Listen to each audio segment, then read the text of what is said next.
নমস্কার, আমি মনিতাপা। আমিও আবার হাজির নতুন ভিডিও নিয়ে।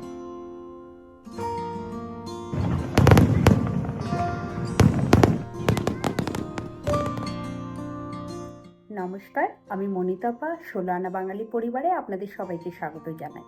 আশা করি সকলে ভালো আছেন, সুস্থ আছেন। আমিও আবার হাজির নতুন ভিডিও নিয়ে। আজকে জানেন সাংঘাতিক গরম এখানে। টেম্পারেচার যদিও 30 ডিগ্রি সেলসিয়াস, কিন্তু আমাদের দেশে 40 ডিগ্রির মতন অনুভব হয়। আসলে এখানে হিউমিডিটি তো খুব বেশি, কড়া রোদ, এই প্রখর রোদে না, তাই বাইরে ভীষণ গরম অনুভব করি আমরা। এখন আপাতত আমরা রেডি হয়ে গেছি, বেরোবো বাইরে। কি জন্য যাচ্ছি, কোথায় যাচ্ছি, সবটাই শেয়ার করবো আপনাদের সাথে। তার জন্য পুরো ভিডিওটা অবশ্যই দেখতে হবে, আমার পাশে থাকতে হবে। কথা বলে আর সময় নষ্ট করব না, চলুন বেরিয়ে পড়ি এবার। ক্যানাডার মন্ট্রিয়াল শহরে ওই জুলাই মাসের শেষের দিক বা অগাস্টের শুরুর দিক অবধি পুরো গরমকাল জুড়েই চলতে থাকে ফায়ার ওয়ার্কস। ডাউনটাউনের পার্শ্ববর্তী বিভিন্ন এলাকা থেকে তার দেখা মিললেও সব থেকে ভালো দেখা যায় এখানকার বিখ্যাত জ্যাক্স কার্টিয়ার ব্রিজের ওপর থেকে। এখন ঘড়িতে প্রায় রাত্রি 9টার কাছাকাছি চললাম তারই উদ্দেশ্যে। চলে এসেছি মেট্রো স্টেশন বেরিউকামে। ব্রিজটিতে কিভাবে পৌঁছাবো সেটা আপনাদের সাথে নিশ্চয়ই শেয়ার করব। তার আগে একটা কথা বলি, ক্যানাডার মন্ট্রিয়াল শহরে মেট্রোতে ব্যবহৃত হয় ইনোভেটিভ রাবার টায়ার সিস্টেম। আমাদের দেশের মেট্রো রেলে অবশ্য এরকম চাকা ব্যবহৃত হয় না, তবে পৃথিবীর হাতে গোনা আরও বেশ কিছু দেশ, পার্টিকুলারলি বেশ কিছু শহরে এই সিস্টেম রয়েছে, যেমন China, Japan, France, Italy, UK, US, Switzerland ইত্যাদি আরও বেশ কিছু দেশে এই টায়ার ব্যবহৃত হয়। এর বিশেষ কিছু সুবিধাগুলি হলো, মেট্রো চলাকালীন দ্রুত ত্বরণ ক্ষমতা বৃদ্ধি বা হ্রাস পায়, অর্থাৎ গ্রিপ ভালো হয়। যে কোনো খাড়া এরিয়াতে, বিশেষ করে পাহাড়ি এলাকায় উপরে উঠতে বা নামতে বা যে কোনো আঁকাবাঁকা পথে চলতে বিশেষ সুবিধা পাওয়া যায়।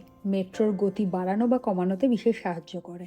ডাউনটাউন থেকে মাত্র 5 কিলোমিটার দূরত্বেই রয়েছে ব্রিজটি, চাইলে গাড়িতে আসাই যেতে পারে। কিন্তু মুশকিলের বিষয় হলো, রাত্রি 10টায় যেহেতু ফায়ার ওয়ার্ক স্টার্ট হয়, তাই রাত্রি 8টা থেকে সম্ভবত পার্কিং বা ব্রিজ পারাপার করার সমস্ত কিছু বন্ধ হয়ে যায়, গেট বন্ধ করে দেয়। তাই সন্ধে অবধি পৌঁছাতে পারলে পার্কিং পাওয়ার সম্ভাবনা রয়েছে। এই ভয়ে আমরা রিস্ক নিইনি।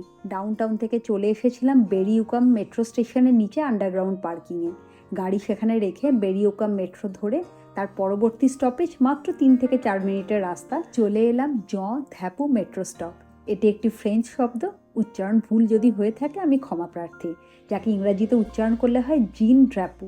মেট্রো স্টপের জাস্ট বাইরেই পাওয়া যায় বাস। বৃহস্পতিবার আর রবিবার দুদিন ফায়ার ওয়ার্কসের জন্য বাস চলাচল থাকে সম্পূর্ণ ফ্রি, শুধু এইটুকু এরিয়ার জন্য। শহরের বিভিন্ন প্রান্ত থেকে বাস বা মেট্রোর মাধ্যমে এই এরিয়াতে আসা যায়, কিন্তু সম্ভবত এই মেট্রো স্টপটাতেই সবাইকে নামতে হবে। ওই যে একটু আগে নামটা বললাম, জিন ড্র্যাপু। ওই দেখুন দূরে দেখা যাচ্ছে জ্যাক কার্টিয়ার ব্রিজ। এই ব্রিজটার সাথে আবার সাংঘাতিক মিল পাওয়া যায় হাওড়া ব্রিজের। অনেক দিন আগে জানেন আমি একবার ভিডিও বানিয়েছিলাম দিনের বেলায়। এখন তো রাত্রি হয়ে গেছে, তাই ছবি ভিডিওতে কিছু ভালোভাবে বোঝা যাচ্ছে না।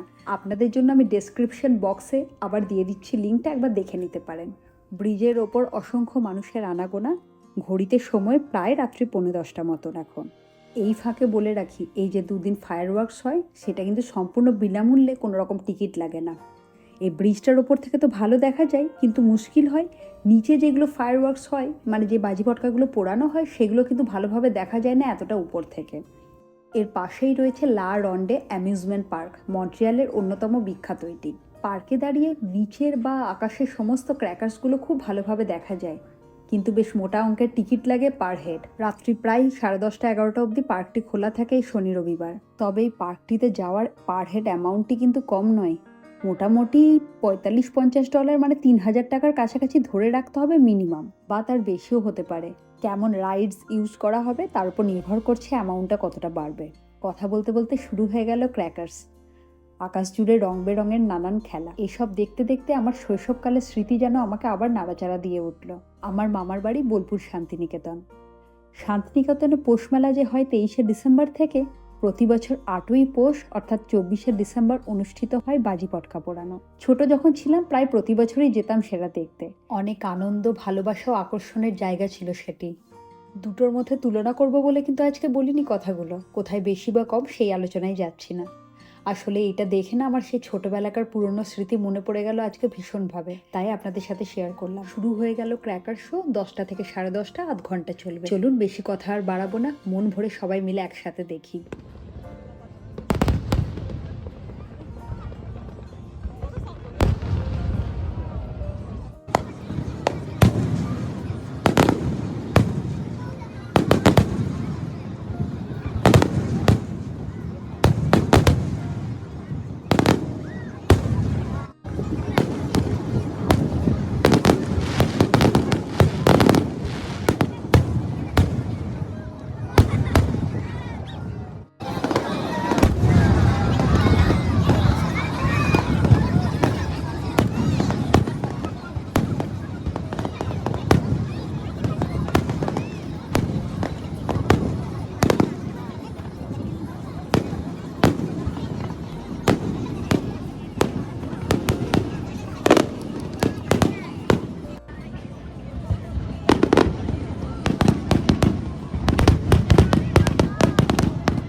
শেষটা কিন্তু অসাধারণ ছিল।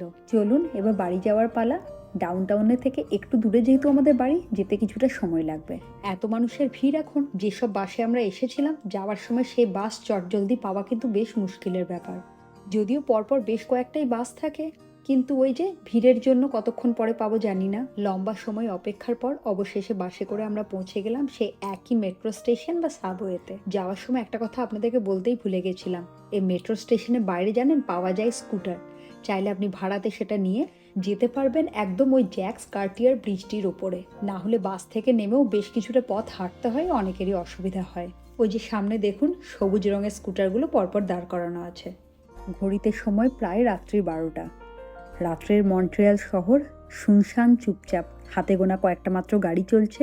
এই দেশে মানুষজনের সংখ্যা তো এমনিই কম, আর রাত্রি হয়েছে বলে তো এমনিতেই কারো দেখা নেই, সব কিছু চুপচাপ। ভীষণ ক্লান্ত, ঘুম ঘুম চোখে আজকের ভিডিও এখানেই শেষ করি।